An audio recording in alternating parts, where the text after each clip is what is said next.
Welcome to another episode of Battered Herons. These are going to be a lot more fun after wins. I am one third of your hosting party. Actually, one half today, right? Ben isn't with us today, but I got my man Chris here. Chris, how you doing? Good, man. Good. I mean, I wish we were following up a win, but it is what it is. I guess the soccer game is, No, you know, hurtful. we're four episodes in, and I have we celebrated any wins yet? I don't know. I don't know It's if been a we rough go. on It's the been a rough go. on the first episode did we follow up right after a win? I'm not sure. I'm not sure. That's Yes, a we good did. stat to check out. Episode number one was Minnesota. Those two late goals. Yes, you're right. That's I right. stand That's right. The corrected. comeback win. Uh, That's right. I stand corrected. Then we have the Dallas late tie, and then we had that heartbreaker with Low against Orlando. And now we're gonna get into today's. But before we get into that, how was we were at the game yesterday? Yeah, First yeah. time we get It to was go sit with the phenomenal. supporters group. How'd you like sitting with the supporters group? Vice City, by the I way. mean, I Shout th- out to them.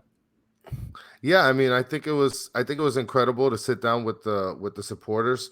I mean, we've gone there from time to time, but we were there for the whole second half, especially having the vantage point of having them come towards us. I think for anybody, I think it'd be a great experience, at least for a half, you know. Well, my wife and I have always wondered why so many people over there are just shirtless. Yeah. Because Now we know why. I mean, yeah. Well, now we know why. As soon as we got there, you felt it. It felt like it was a sauna. It was, I don't want to say smelly, but it smelled like a locker room. Is what it smelled like. Yeah. Yeah. I mean, look, it's fair. It's fair to say that there was some BO in the air for sure. But it was fun. I really enjoyed it. I hope to make it out there again. Our boy Wilson told us to come out there. Told us to come out there again on Saturday. We'll see if we stop by. But definitely good experience. Yeah. And look, let me tell you something. I'm assuming because it was a Wednesday game, so it wasn't as popping as it usually is. I'm assuming for like a big time game like Orlando, that's the place to be. Yeah, for sure. I think sitting with the supporters in any weekend game I think would be phenomenal. I think sitting with them on Saturdays because they really do pack those stands on the weekend games. I mean, Wednesday it's pretty tough. Everybody has work and their sort of life, but especially for an Orlando game, that's got to be entertaining. Now, and you got to give it some. They are standing, singing, chanting all game long. I've been there. Yes. We're down 5-0, and they're still going at it. So much love to Vice City. They keep that stadium rocking. And I mean, I wish it was after during a win though, because unfortunately we lost. And I guess that's the best way to get into yesterday's game. Another disappointing loss. Another late 80th minute goal, Yes, sir. and it's just a lack of offense as we've become accustomed to. Um, I don't know. What do you think about this offense? Because it seems like to me we have no options. We're lacking offensive firepower. I think what's happening is that we have some inexperience in the front line, Okay, and very along young with that players for sure. experience, yeah, and along with that inexperience comes, I guess, best phrase, hashtag super boneheaded plays. People Yes, that that aren't was confident in their coined by our abilities. boy Ben. Yeah, for sure, for sure. Got to give him a shout out for that. Um, and then you can tell, just generally speaking about the game, you can tell that once we had Indiana come in and Higuain come in, you could tell that the pace changed, sort of the mood changed. It felt a little bit more calmer. It felt a little bit more tactical instead of just kind of like guns blazing kind of approach. Well, I think that an issue that we have is that we really rely on Campana a lot because we seem to have nobody else Yeah, that can finish. If Campana's not on, we're not on offensively. He has, I believe, yeah. 8 goals this season. After him, after yesterday, Higuain now has three, and then nobody else has more than two. So we're definitely relying too heavily on Campana. And obviously, I mean, if you could somehow lock him down as a defense, and by the way, Philadelphia has only allowed 14 goals all season, so that wasn't just an easy defense to get through. Like they were, and we got a lot of crosses off because that's our offense, but they were blocking a lot of crosses also. Well, and that's that image that you put up earlier showing that was really, it's a groundbreaking Actually, photo because I haven't put it up yet. This one. okay. Well, yeah, right there. I mean, look at that. The closest For those team. of you that aren't watching on YouTube, we just put up the goals against and the standings, the leaderboard, should I say. Philadelphia by far leading the pack, only allowing 14 goals. Next best is the New York Red Bulls, New York City FC, and LAFC, all with 21 goals allowed. So that's a solid defense that you got right there. That's not just solid, dude. That is I mean, they're lights out. They're lights out. I mean, Hmm. they're literally Hmm. they're 7 goals under the next closest defensive team. And that's just something that I think is unheard of. How many games have they played so far? You know, I mean, we're They've at a played point where, they've played 20 games like most other teams. I mean, look at that. They've allowed less than a goal per game, and we got 1 goal on them. You Hmm. know, that's to me that shows a great excellence on the defensive part of Philadelphia. Philadelphia is a hell of a team. I mean, they scored 7 goals the last game. I think we got really lucky in terms of keeping it competitive. Even though we scored the I wouldn't first say. goal on the I mean, 80th. we're a decent team in our own half, right? I mean, Yeah, let me tell you something. We're no pushovers either. We're not in the bottom for yeah. goals allowed. Like our defense isn't the worst in the league. We're middle of the pack, and our midfield also isn't that bad. Our problem is that final third. We can't finish like that. That's our issue, and Well, not for nothing. Like if you want to get into the game, go ahead, and then we'll get into the specifics of the game. well, I mean, for a team that's so great defensively, we did have a lot of opportunities. We had a lot of opportunities during the game to score. I mean, just in the And I first would half, love. there were I'm glad you said that, and I'm glad you said that. Let's bring up your boy Emerson. So the one of the first chances we had was early in the first, right? It was about the 21st minute, right? Now, if you're watching on YouTube, we're gonna play the clip. If you're not, just bear with us while we talk over this clip. So we had uh the ball played in by Yedlin, right? Beautiful play. He fusses it over to who is that? Robert Taylor, and then Emerson. Yes, he had a defender in his way. I granted, but you got to put that away. yeah, and he just mistimed that shot. I'm gonna replay it again because you got Yedlin. He's coming from the right hand side, and as Hmm. he's approaching with the ball, you got Taylor that's cutting across towards, I guess, the baseline. And Hmm. as he's receiving the ball, he sees that Emerson is basically coming right under. He's open. So He's open, huh? he leads him in. I think that the timing was just a little off when it came to the actual chopping of the shot. It was a golden opportunity, but he just Well, fumbled that one. and you know what? I want to play before we keep going with the game. I'd like to jump to the press conference because Neville talked about Emerson a second, and I'd like to just play that for you a second. To earn the right to play. We've been telling that to Emerson Rodriguez, who's been really frustrated and frustrated and frustrated. And I keep saying to him, you got to earn the right to play. Nobody's just going to come and hand you a silver platter on a plate and say, here you are. There's the keys to the castle. You got to. So Emerson was given that opportunity. He was in the starting 11. Now, And did that you sound you like he's going you to stay in the starting 11? I No. don't think that sounds like he's going to stay, but it's funny if you listen to that clip again, he Right. starts off by saying it's frustrating. He's frustrated. It's like if he wanted to say it's frustrating, like for the team. And then That's where also, I I thought he mean, was it's going. easy to Right. say that he's frustrated. Well, I mean, look, I also thought I heard the same thing. I thought he was about to say it's frustrating, and then he repeated, yeah, He's frustrated. He's frustrated." I agree with you. I also thought he was going to go out and just say it's frustrating to watch him play. I think the inexperience just shines through in this case with Emerson, but it's not only that where he feels like he's going to get the keys to the kingdom. Um, everybody knows that he has potential. Everybody could see sort of the I guess, the star quality in him as far as like an entertaining You can't player. teach speed. You can't teach Yeah, speed, and he has but the most pitches that he's on. He's the fastest guy on the field.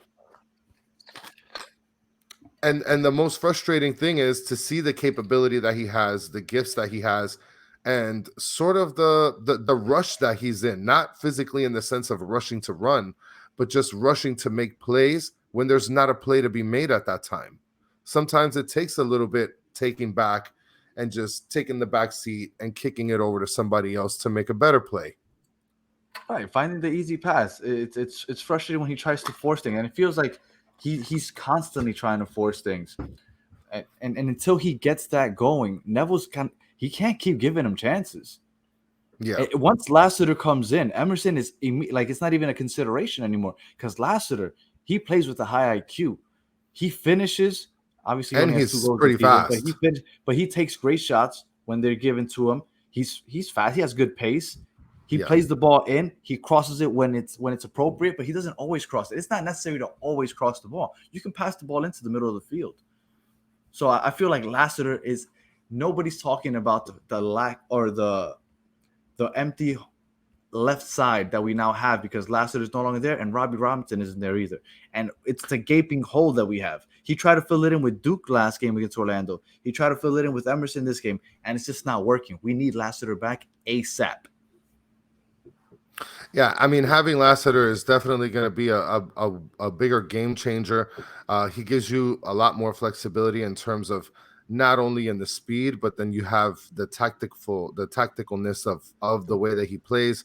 He's not so jump right into it and try to make a play on your own. I mean, and he's a better crosser. So at least if he does come from the side, he does cross passes better than Emerson does. Emerson kind of rushes the middle sometimes.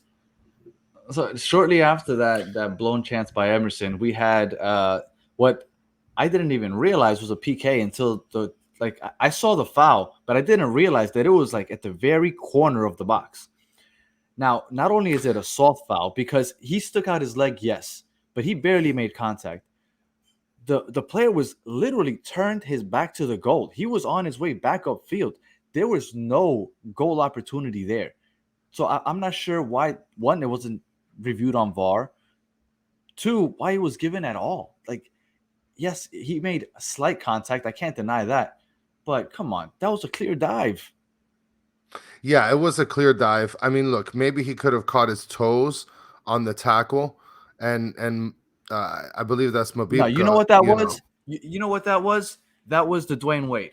The pump it fake, was the and as soon Dwayne as Wade. the defender throws out his arm, he goes and he flails because he knows he's going to get that call. As soon as he saw Mabika's giant sized 18-foot sticking out there, he knew I'm going to dive because I am in the very corner of the box and I might get this PK call. And he got it. He played it beautifully. If I was a Philadelphia fan, I'd be ecstatic that my guy was that smart to go for that. But as a Miami fan, I am furious that was called a PK. It is very infuriating, especially to see that they were playing pretty good defensively at that point. It was a competitive game. The teams were kind of feeling each other out. Some attempts from Philly side, some attempts from Miami side. But this was just a ticky-tacky call. To me, the last game's ref, to me, even though he was very animated, you could tell He he was was very letting everybody, animated. but you could tell that he was letting the boys play, right? He came Uh, up to him, gave him a stern talking. I think he didn't hand out his first card, I think, until like after after the first half. This guy was all over the place with his play calling. He wasn't being flexible and letting them play. He was calling a lot of ticky tacky stuff, you know. I mean, and you know what? And Neville, at least from what I've seen, doesn't usually call out the refs too much. But he straight out said that wasn't a penalty kick. And he asked the media members, did any of you think it was a penalty kick? Now, I highly doubt any of them would have answered honestly. Of course. Maybe they would, but nobody said it because this was a penalty kick. But it ended up being a big change in the game, obviously, because it ended up being a 1-goal differential. Yes. It would that's the difference between walking away with 1 point and you know what? It's not even that. It's about what kind of demeanor your team's in after already succeeding a goal. You know, For sure. if For sure. that It's would not the have same never playing from behind. Yeah, if that would have never occurred, then people would have played with more confidence, which I guess, leads me over to now where we have the, the play with Duke, where we're watching it right now. We're looking at a play around the 40th minute, and Duke has a huge opportunity right there inside the box, uh, and he squandered it. He squandered it. It because looks like he Go ahead. Go hesitated. ahead. Yeah. It wasn't a clean first touch, and he hesitated. He gave the defender enough of a chance to catch up to him. But that's when you need that second finisher. Campana, he would get a shot off. Would he score? I don't know, but he'd get a shot off. You know who else would get a shot off? Your boy Higuain. Of Higuain course. Yeah. would get No, a shot without off a there. shadow of a doubt. Whether it's a good shot, a bad shot, a shot on goal, over the goal post, to the left, it doesn't matter. He would get a shot off. Bryce Duke is not a finisher. I love Bryce Duke in the midfield, but in that final third, he doesn't have it yet. I'm hoping he does eventually get it, but as of right now, he cannot finish. I think that he will. And I mean, if we look at the remainder of this play, I believe Emerson ends up kicking a pass over to Campana, and immediately as it comes his way, he takes a shot without That's it. hesitation. So No, they but they mhm. still had the opportunity to score on this, but look at this. I mean, we're talking about Bryce Duke had a golden opportunity here, and because of Mhm. his hesitation, because he doesn't feel confident, or I imagine that he doesn't feel confident Could just you go yet. back a second? Uh-huh. Sure, sure. All right. Now, a lot of people have been saying that if that Mabika foul was a penalty kick, this should have been a penalty kick because he went and I think we were sitting right in front of that, right? Our Yeah. seats are right in front of that goal. It looked like he clipped his leg. Now, from this camera view, it's kind of hard to see, but we don't have the benefit of replay live. We only have what the highlights gave us. It looked to me like that should have been given. If you're gonna call it that ticky tack on one side of the field, you got to give it to us on the other side of the field. I mean, it does look like they made a lot of contact to the ball. But again, it's like you said, if this guy's gonna call this ticky tack kind of play, you already called the penalty at the corner of the box. You might as well call it right then and there. I mean, it's not like it looked super debatable. You're talking about at a moment where the perfect pass was made, an opportunity could have been had, and it looks as if you're not really paying attention. I mean, plays happen very quickly where it looks like he could have been fouled on that play. And right here, real quick, just the beginning of that play, Emerson's playing the ball in and he passes it to midfield. Now, I did hear Neville after the game say that he wanted Emerson to play wide. He wanted to stretch out the defense, but Emerson wasn't getting out wide. And although that was a great play, right? Because he found, uh, was it was it Robert Taylor? He found somebody. I forgot who it was. We already took off the video. He found Uh, somebody, but he I think it found might have been Taylor. But he started that play with that pass to Robert Taylor, and Robert Taylor found Duke. Now that was a good play by Emerson, but for the most part, he was playing very narrow, yeah, and Neville wants his wings out wide, yeah. right? So it's unfortunate that it happened the way it did. But like you said, we still had another chance. But Campana, even though he didn't score, I'm glad that he got the shot off because at least he got the shot off because we've been lacking offense, playmaking abilities. Unless it's Campana, nobody's shooting the ball. At Well, least I mean, not efficiently. look at this. One of our biggest assets is having DeAndre Yedlin, who's more of an attacking sort of, I guess, defender. A And wingback. yeah, and his speed is just killer, man. So on Mm-hmm. this play, we see Yedlin hitting the same sort of line, and he does another cross to try to get it into Campana. Campana couldn't get full contact on the header. But that's It's our offense, though. Like that's what's frustrating to me. That it's all crosses. We do not play up the middle, and I think that's where Pozuelo's going to come in and maybe change this thing around. But man, look at this. I feel like you. I know this was the same replay, but I am 100% sure you could find another five or six that look just like that. well, I mean, it's definitely better than what they were doing earlier in the season, where they were just kind of kicking the ball up in the air and then just heading it until somebody messes up and opens up a seam. Mhm. But it seems like it's kind of irresponsible because who on this play other than Campana is an option for an attacking header? Well, yeah, well, Mabika wasn't there. No, I none know of the Bryce taller Duke is players. like, yeah. You're I talking mean, about Bryce Emerson, Duke. He's like 5'4". no, he's You're five talking to seven, which is pretty you, short. Emerson is about 5'8", 5'9". Yeah, you're right. and in reality, Campana is really the only threat at that very moment to head the ball in. Everybody knows look for Campana.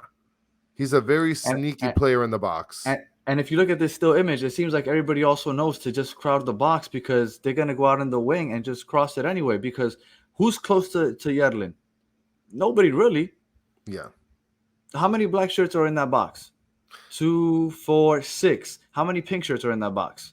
three. 3. I I mean, mean, look at you got this. two men to cover each one. I think Emerson made a bad play there. He should have came closer, drag a defender closer to him, so that way at least Campana has the opportunity to maybe get a one-on-one with a defender. The reason Neville wants them to play wide is so that they can spread out the defense.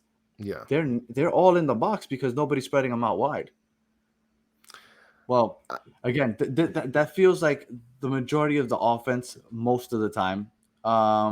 Either that The or challenge on your boy right here, Mota. Mota does a great job winning this ball, but That was man, incredible. That was great but, defense.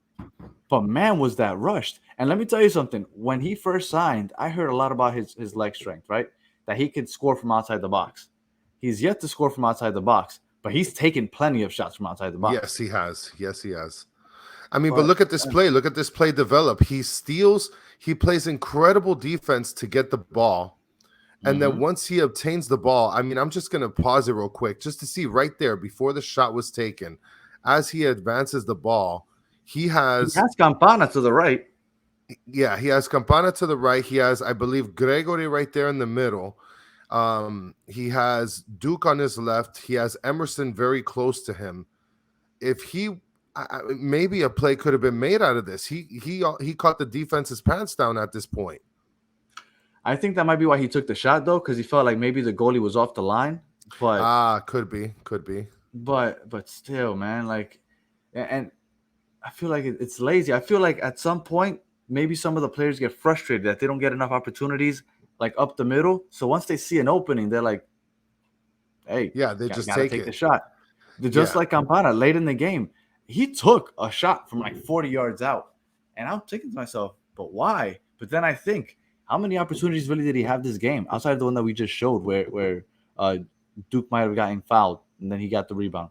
I mean, yeah. he didn't have too many opportunities, so I guess it's like I gotta take it now because I haven't had any other chances. But I mean, it's frustrating to watch, especially when I listen to the interviews that Phil Neville has. One of the big things that he always emphasizes on is the extra pass, that final touch. mhm. And I see it. I see it right here. Could that extra pass have been made in order to open it up and maybe find an opportunity to get an easy point? You know, he has there's so many people that are along there with Jean Mota that a play could have been made. Something definitely could have conspired from this, not just an outside of the box shot. So obviously, poor offense. I mean, it's been something we've been preaching for just about ever. Before we keep going into the game, I guess I might as well pull this up. We are dead last. Well, we're tied for dead last in goals. It's incredible. We have 19 goals all season. We've played more than 19 games. Yeah, it's no offensive threat. I mean, other than Campana, and Campana, to be honest, has been lightning in a bottle for this team. To me, really But unexpected. I mean, I'm not a big soccer fan, but well, yeah, go ahead. yes. Chris is just starting to soccer, so yes, he's not huge. But Campana wasn't on anybody's radar. We heard about him, but he surprised everybody with how good he's been. But you can't just count on him on a soccer team that has 11 players. Now, Yeah, we do for need a sure. I mean, second option. We do need a second option. And you've been, I will give you all the credit in the world. You've been preaching that you got to give this guy a chance. So at some point, we gave up another goal on a set piece, on a free kick header, and then 80th minute, your boy finally came through. So we got Higuain, which I mean, I've been one of the people that has said I do not want Higuain to get anywhere near this field. I've said it. I said it last episode. yeah, I remember that. I remember that. But I mean, after watching the offensive or lack thereof offense, and then seeing him make this shot, I mean, maybe I should change my tune. I mean, you can't deny that he has the skill. You can't. There's no No. way. You know, he on this play is showing you who he is. And in the last show, I think I mentioned in the last show that I think it'd be great to have him sort of as a center, midfielder, maybe an attacking midfielder. And essentially that was the position that he was playing in this game because Campana was still in the game. He was still playing up top. Hmm. Yeah, And I when mean, he no, yeah, go go ahead. ahead. I was gonna say that he does. I mean, he play. Look, he has nice touches. That I mean, I can't deny it. And he is a finisher. I mean, you don't play for the top teams in Europe if you can't finish. It's just his body language and his stamina. To me, I felt like he's done. But at this point, do I rather have a done Higuain or Bryce Duke being the one that's receiving those balls inside the box? I That mean, is if that, let me those tell are you, my that's a good approach. So if those are my options, I mean, I guess I have to go with Higuain, as much as it hurts me to say, because I have been one of his biggest haters since he's gotten to this team. It's gotten to a point where we have no other option. So if I have to choose between Bryce Duke receiving a ball inside the box with a chance to finish and Higuain, I'm going to have to get Higuain, just for the simple fact that I think Higuain at least will get a shot off. Well, and it's not only about the shot off, but you're talking about it more than likely will be a quality shot. So even Mhm. even his non-quality shots might be better than the shots that Bryce Duke is putting up. Right. Um, when it comes to Higuain, it's sort of a love-hate thing that I see as far as in the fandom is concerned. But the interesting question to me is, I wonder how interested he would be in playing a position like a center attacking midfielder. Well, Is mhm. Phil Neville willing to have multiple strikers up front? That those are the interesting questions to me. Well, I'm interested, and we didn't get to see Pozuelo introduced during halftime because we were waking our way from our section over to the supporter section at halftime. But I think once Pozuelo comes in, he is the guy that's going to be pulling the strings, right? He's going to be the center of that attacking attack, basically. So he's going to be finding Campana in the box. So maybe when Pozuelo comes in, maybe it's not a bad idea to have those two strikers and try to stop playing up the wings as much. Because if you have two capable strikers in the box and you have Pozuelo, who has proven in Atlanta, I mean, sorry, not Atlanta, in Toronto, that he can lead the league in assists, or that he can find the guys, or he can finish himself. I mean, maybe this is a new strategy. Now, do I think Neville's going to change tactics in the middle of the year? Maybe not, but I think it's interesting to consider. Maybe it'll be something, a late game substitution. Maybe Higuain comes in and plays with Campana. A lot of options once Pozuelo becomes available. I think Phil Neville has not many choices left. We're at a point where we're at a huge disadvantage with having the least amount of goals. We're Hmm. also a team that we need points. We need points. We need him. For the record, we need to score goals. We need to put the ball in the back of the net. And with that said, let me just put on what Phil Neville said after the game about Higuain. I think this team is crying out for goals, and that's his third of the season now. If we can get Gonzalo up to 8 to 10 goals from now to the end of the season, then we're going to be close to the playoffs. Now, let me tell you, Higuain has 3 goals. We have about 15 games left. If he's saying that he wants to get Higuain from 3 goals to 10 goals, which is 7 goals in 15 games, I am starting to think we are going to be seeing a lot more of Higuain in the starting lineup if he's saying Yeah. that he wants to get him from 3 goals to 10 goals, because Higuain at this point has 3 goals all season, and it's not like he's only played 5 games. So he's been coming in as a sub late, but I do think that there's a good chance that we see a lot more of Higuain with Campana, right?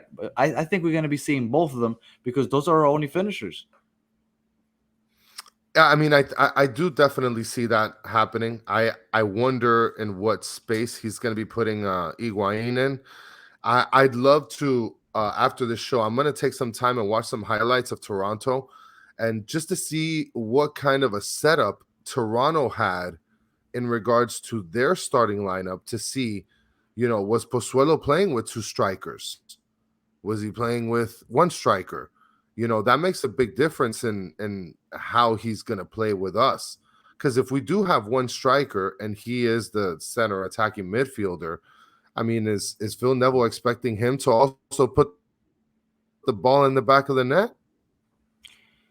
Well, so far this season, he played 16 games for Toronto. He had 4 goals and 4 assists. So, I mean, that's a goal every 4 games. He can score. I mean, that's more than anybody else on our team has outside of Yeah, Campana. So yeah, I outside think of Campana, but we're gonna be counting on him to find players and also to finish himself. We're definitely gonna be counting heavy on Pozuelo, and I hope it's not too much for him because once he comes in, everybody. I honestly feel like a lot of Inter Miami fans are looking at him almost like a savior. I mean, I think that they're looking at him definitely as a savior. But at the same time, look, I mean, the team has potential without him. I 100% agree that it's going to be a lot better with him. Hmm. I just want to see how it's going to manifest with the people around him. Bryce Duke is definitely going to be taking a back seat. You're talking about players like Lassiter. He's going to be competing for time with what's this guy with Coco. You got Robbie Robinson who's out. Indiana Coco Jean. Vasilev, yeah, Indiana Vasilev was on the bench last game. Emerson, he's going to be on the bench pretty soon. And I feel like his sort of punch is better left at the end of the game, anyways. Yeah. I'm definitely looking forward to seeing how that happens. I mean, even in the last game, I was looking at some of the stats. We had 58% of the ball possession in the last game. Um, and that's something that to me it shows that there's definitely a possibility of making the right passes. We just need to be able to make the right passes, and hopefully Pozuelo will be a part of that. Well, we played. Well, now before I get into the next game, here are the standings. Now we're playing against Charlotte. Big game because they're holding the Yes. seventh seed. So Yeah. because they're holding the seventh seed, we desperately need this game. We already lost to them once this year. We lost 1-0 back in Yeah. May. I believe it was May 7th. So we need this game to make up ground because at this point, we were, at least I was talking big time because we had 2 games in hand, right? We had played 2 games less than a lot of these teams. We're now almost at the same with most of these teams, but we're still behind. If we were to win, we would get what, 25 points. Charlotte's in seventh with 26. So we definitely need to beat them to keep them at 26 and get up to 25. But we still got a long way to go. Luckily, the season is still far from over. But what are you thinking this starting lineup's going to look like on Saturday? I mean, when it comes to the starting lineup, I'm pretty sure if Lassiter is back, I feel like Lassiter is going to be starting. I feel like Duke is probably going to have to take a back seat. Um, Let me see if you know, I'm gonna as you keep going. I'm gonna look to see if I have any lose on Lassiter. yeah, I mean Lassiter, if he's going to come back for sure, he's going to start. Um, you got Emerson. I feel like he's going to the bench. Hashtag super bonehead. Um, And I, I would like to repeat that our third co-host Ben really wanted to emphasize that super bonehead for Emerson because he was really frustrated watching that game. He was really upset that he has to. He's doing this thing with his nursing program, but he really wanted to be on here to really give it to Emerson. So shout out to him one more time. Wanted to make sure I emphasize the super bonehead for him. Yeah, for sure. I mean, look, and you're gonna get the super boneheaded plays from this kid. What I'm hoping for as an invested fan is that these super boneheaded plays that are happening are sort of lessons where he could learn from it, and then a year or two from now, really be a star with the team. That's what I'm hopeful I, for. yeah, I'm Aside hoping from for that that, also. But I was gonna say yeah, I don't aside see from him that, I on this don't. team past this year. Yeah, well, you don't think he's gonna make it past this year, Emerson Rodriguez? No, if he doesn't pick it up, I don't see him coming back next year. Not at all. Ooh, that's a bold take there. I mean, I would have expected him to be on this team for the next 2-3 years at least, as far as like development is concerned. Well, again, like we said, episode one, and I guess we'll keep reiterating. Chris is relatively new to soccer, right? He's jumped head first, though, right? Season ticket Yeah. holder. It's been really fun, and he's really loving it. And then Ben is more or less new Yes. to MLS, right? Because he watches European soccer. He's new to MLS. Now, MLS is kind of weird because it's a lot of moving parts, right? This team alone got, oh man, how many new signings? Was it 12 or, oh, man, I'm tempted to say 18, but I think 18 might be too much. But we had more than 12 new signings just this past offseason. There's moving parts. If you're not making it happen, Captain, you gotta bounce. So I do not see Emerson back here next year unless he picks up the pace. Now, what were you saying? I'm sorry, I didn't mean to cut you off. Y- No, that's fine. I mean, I don't see for sure. At least if we're talking about just next game, I don't see Emerson starting. I don't see Duke starting. I see Lassiter coming back if he's coming back healthy. I also see maybe Indiana Vasilev coming in. He pushed the pace a little bit when he came into the game. I mean, look, who knows? Maybe we might have a moment where Lassiter comes on, and then taking up the other side might be Higuain. You know, just like you said, if Phil I Neville's know maybe trying to be more of an attacking presence. we can't put Higuain out at the wing, though.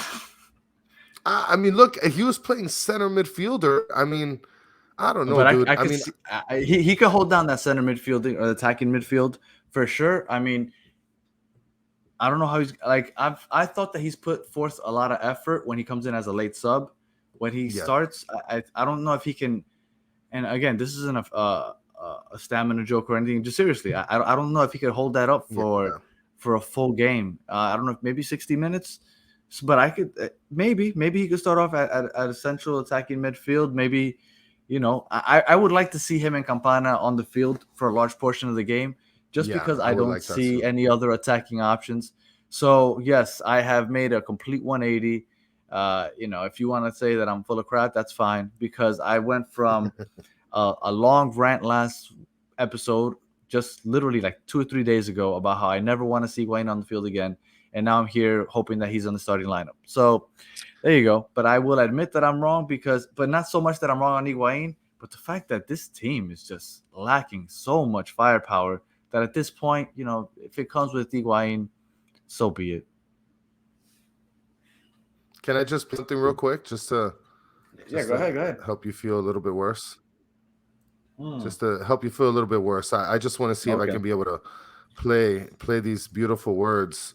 Um, Yeah. by the broadcast. I mean, I would, but it's not allowing me to play it. Uh, Oh, yeah. Oh, I see what you want. Okay. Martinez Yeah, using go his ahead. body well to shield it from. yeah, when it comes to, I mean, look at Cuts this this. home. Fabulous. But again, giving Higuain this much time and space is like showing your neck to Dracula. Yeah, that just those Let me. words. I mean, those are beautiful, man. I'm gonna miss Roy Hudson. What do you mean you're gonna Where, miss him? He's not gonna do the games anymore?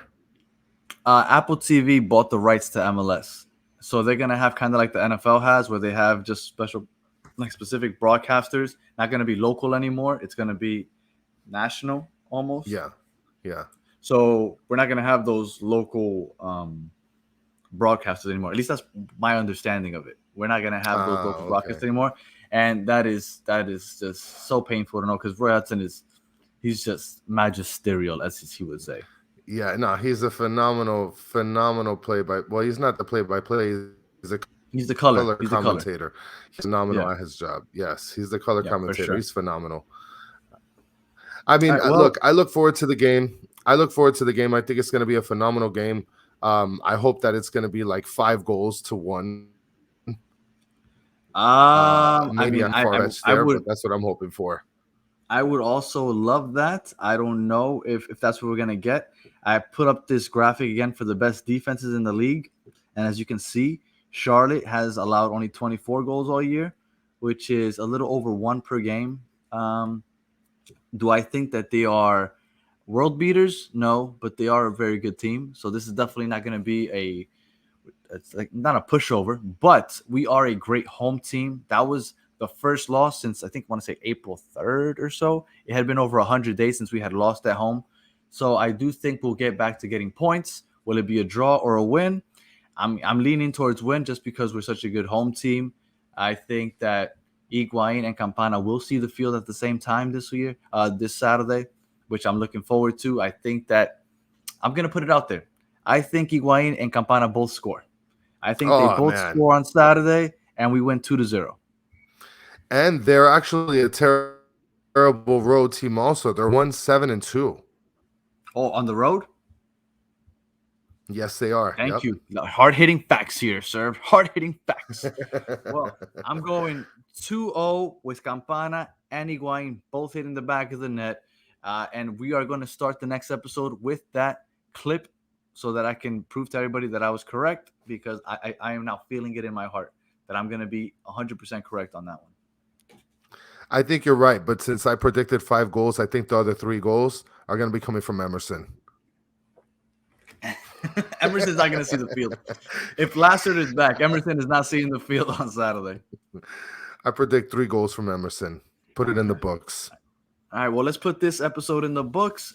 It was a pleasure again, Chris.